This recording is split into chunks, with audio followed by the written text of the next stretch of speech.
All Duncan cares about if there's something good for him to possibly eat.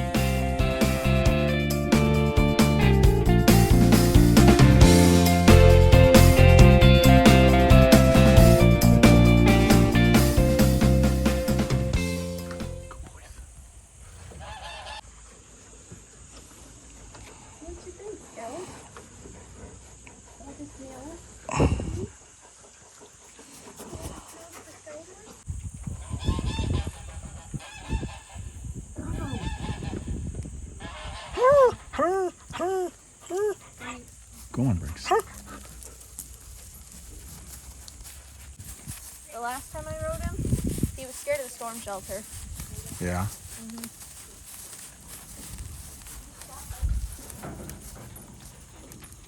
So, as you can tell by, green and trees and stuff, I'm actually at home.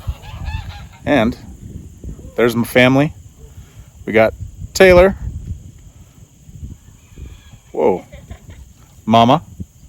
Caitlin. And then Gracie. Anyway, also, we got the storm shelter installed. So it's pretty nice. It's a little dirty right here a little bit because I mowed. So I also bought a mower. Pretty excited about it, and it worked really well. It needed to be done. I mowed all this all the way up the driveway, all this that you can see here, and then all that there, and then all this here, and including the front yard. And it needed to be done, and it looks really good. So I'm happy to have it mowed. But here's our storm shelter, and it's pretty cool. It's actually a little bit smaller than what I was expecting it to be. It's a 9 to 13 people, right?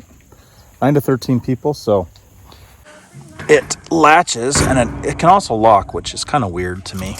But it opens up, and it's got this latch here, and so it won't just come undone, but then you can push that in and operate it from the inside. And then it's got a couple latches here, and a staircase, and this heavy duty door. And it's rained a bunch since, it's kind of echoey. It's rained a bunch since we've gotten it, and it hasn't gotten wet inside. So I'll get down in there, and hopefully it's not too echoey for you to hear what I'm trying to say.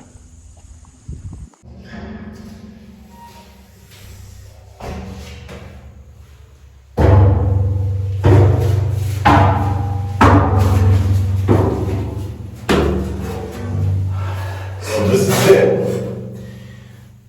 Really super echoey, so I'll try to talk quieter. And I can stand up, and I still have 5 or 6 inches. It's got a staircase, and it's pretty cool. So it's buried, at least to this level here. This is where the seam is at, and I'm excited about it. So we're in the process of figuring out what kind of stuff we want to have in here and all that stuff.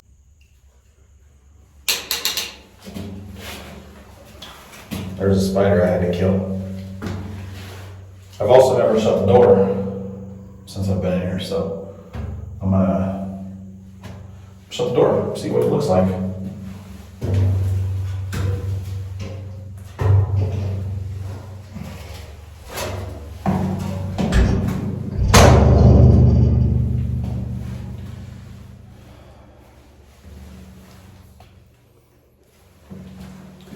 So it's pretty dark, but there is some light coming from these, the 2 vents.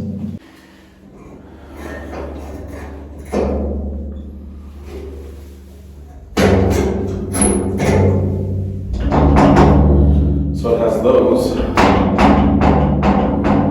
keep the door from opening in case. Hopefully we never have to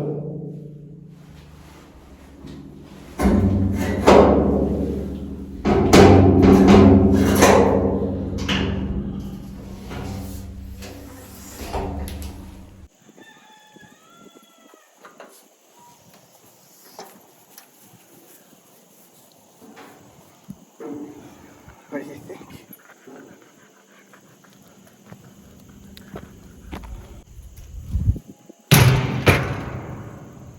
It's pretty simple and easy to use, and hopefully we'll never have to use it.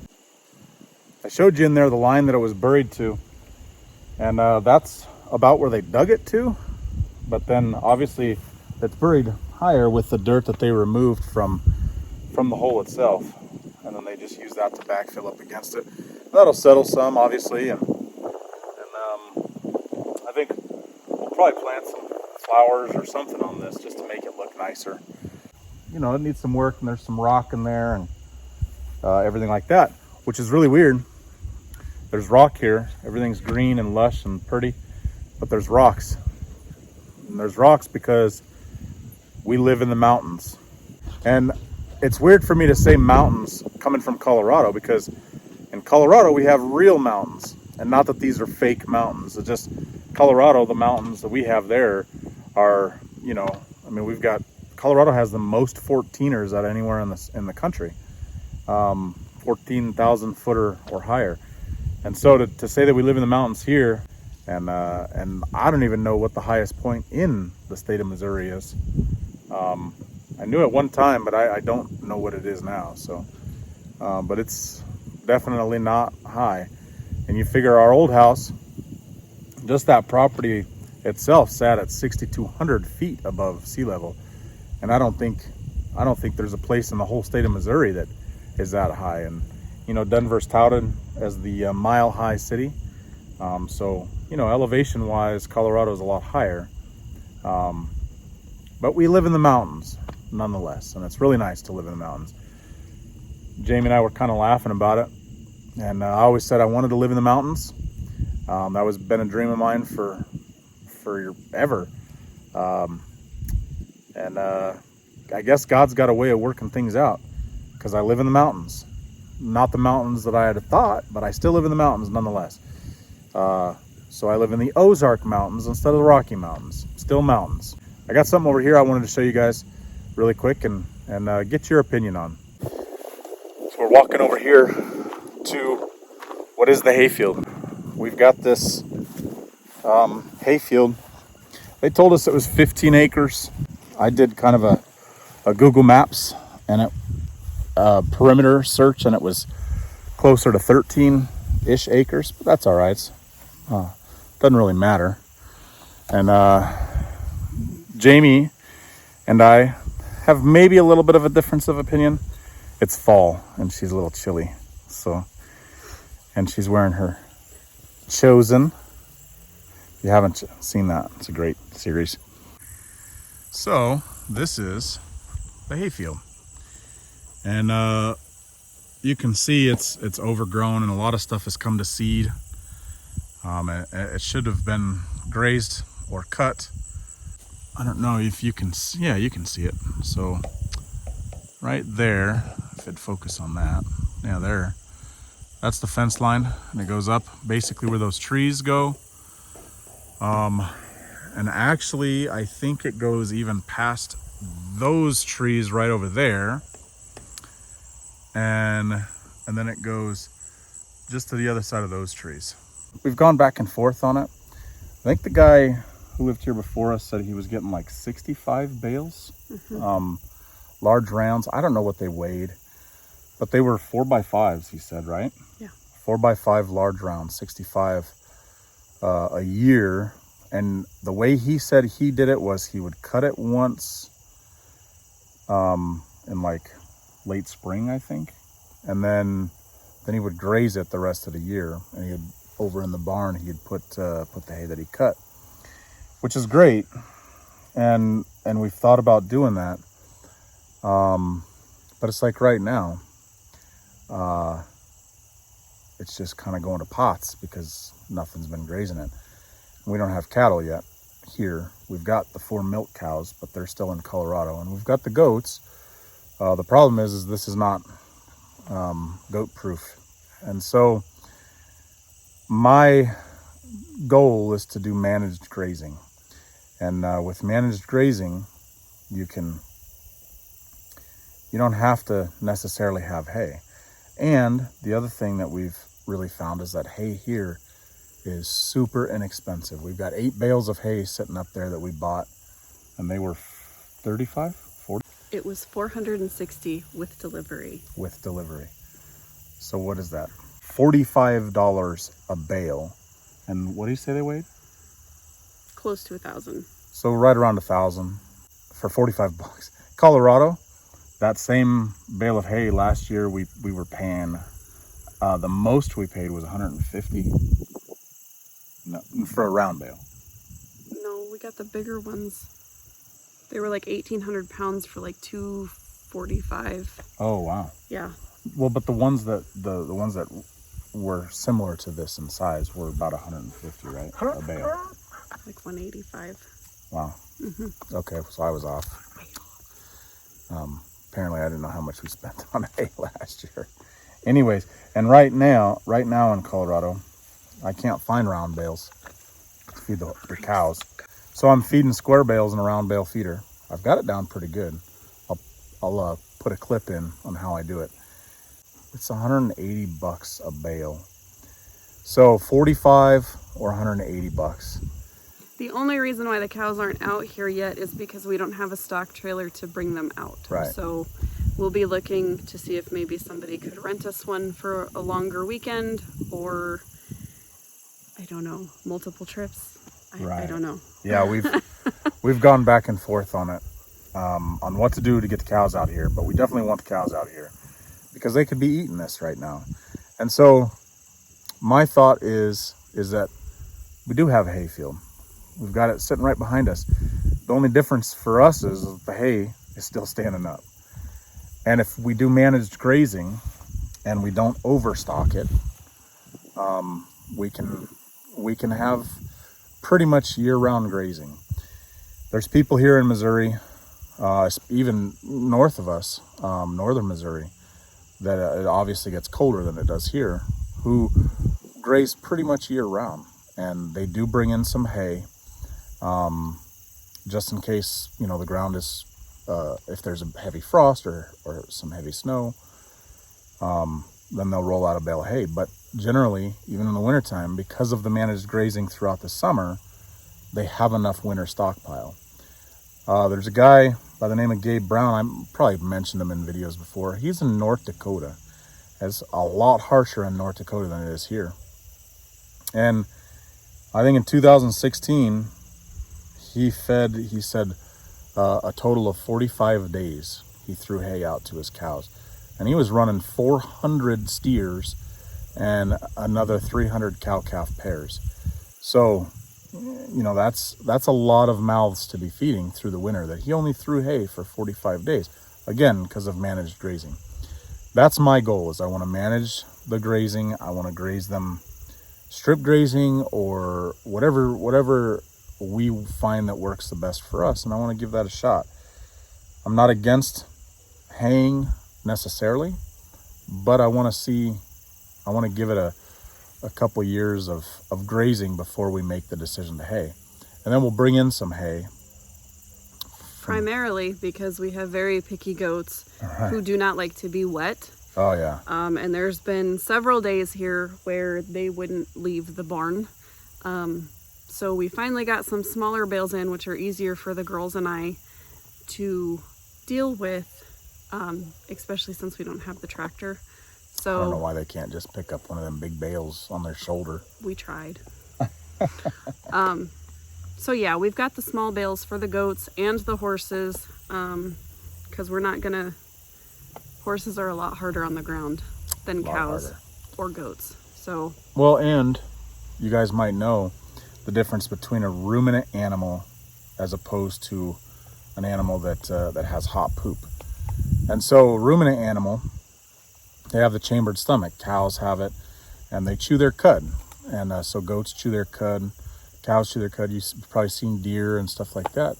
They're ruminant animals, which means that they eat the food, partially digest it, bring it back up, and they chew on it some more and get more nutrients out of it, and then swallow it again. And they might do this several times. It allows them to eat a little bit lesser quality hay than a horse can, because they're getting all the nutrients out of it. But also, it makes their poop a lot better for the ground. Whereas a horse, the poop is considered hot. And a horse has the solid hoof instead of the cloven hoof like a goat or a cow does. So when they're hitting the ground, it's compacting it, whereas the goat or the cow is breaking up a harder surface. So, there's a lot of pros and cons, and definitely not saying we're going to get rid of the horses. No, as a matter of fact, we've got another horse coming in. Yeah, so we got another one on the way. So. Which we've got to get her here from Colorado. So we've got 4 cows and a horse still yet to bring from Colorado, plus a bunch more of our stuff. Which won't fit in the house, right. And there's no place to put it. So right. I think we're going to end up getting a shipping container, because even if we get rid of a majority of the stuff that we still have in Colorado, it will give me time to do it on my time and not feel like I've got to get everything done right this second. Right. We went from a house that, all said and done, including the unfinished basement, was 3,500 square foot. And so we went from 1,750 square foot of living space to, what is this house? Wasn't it like 14? There's a spider. It's like 14, isn't it? Let me compose myself. No, I think it's 16 with the upstairs. The loft area? Yeah. 16. So we had more space. We'll just put it that way. Mm-hmm. And now granted, we got storage outside, but we got a barn up there that, the animals are in. The birds are in it, the goats are in it, the bucklings are in it, and the horses have a section of it as well. Plus, that's where we have the small square bales stored.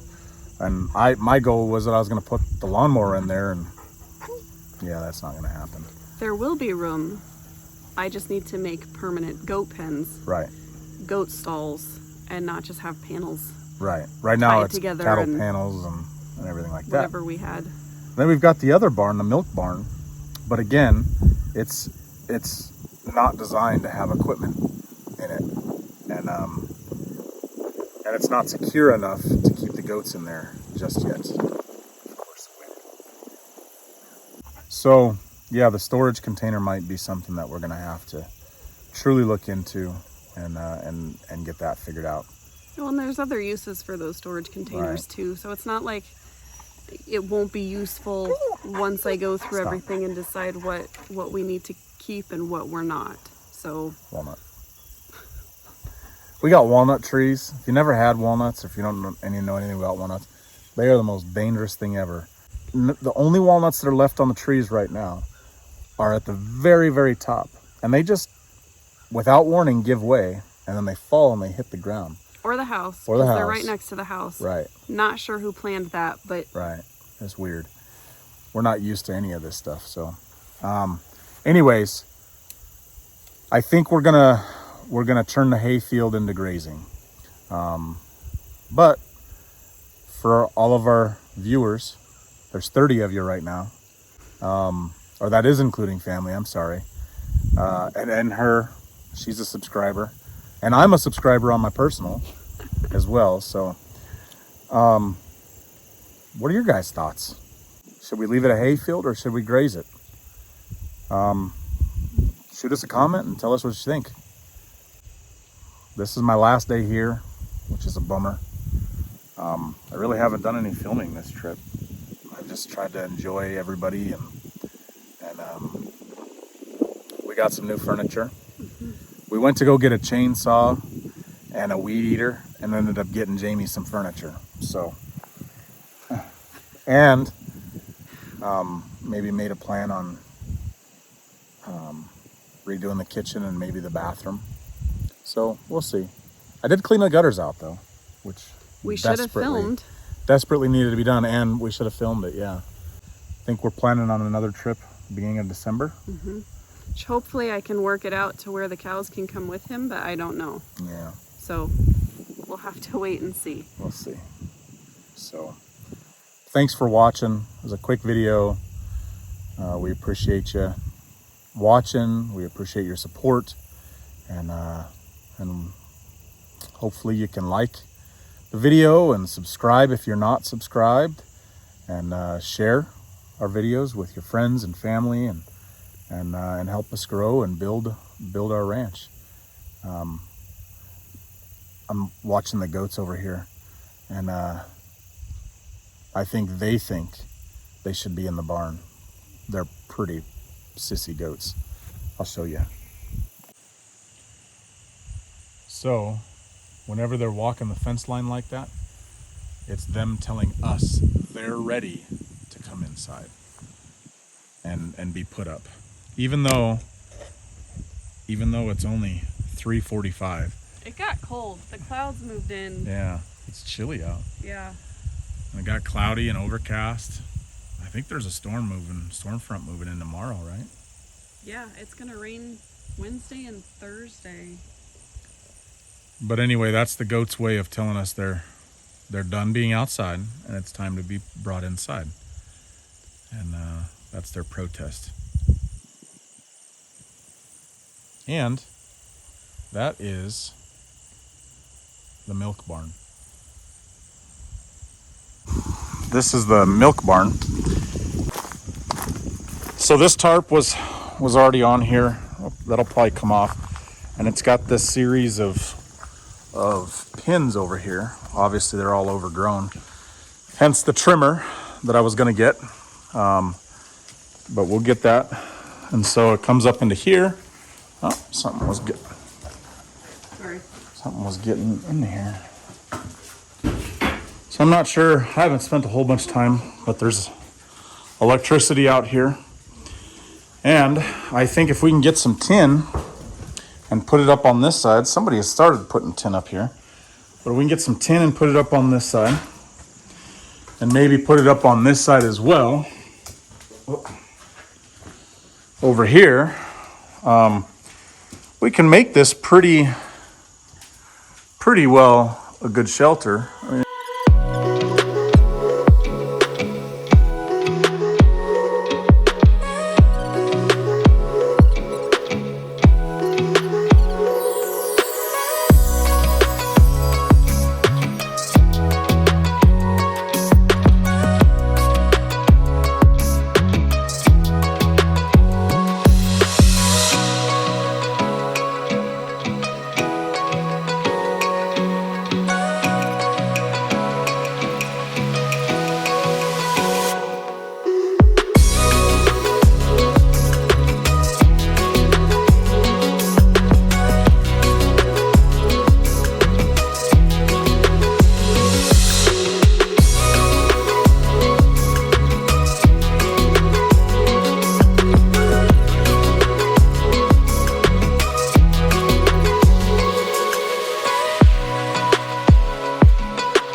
that's the best way I found to put a square bale in a round bale feeder.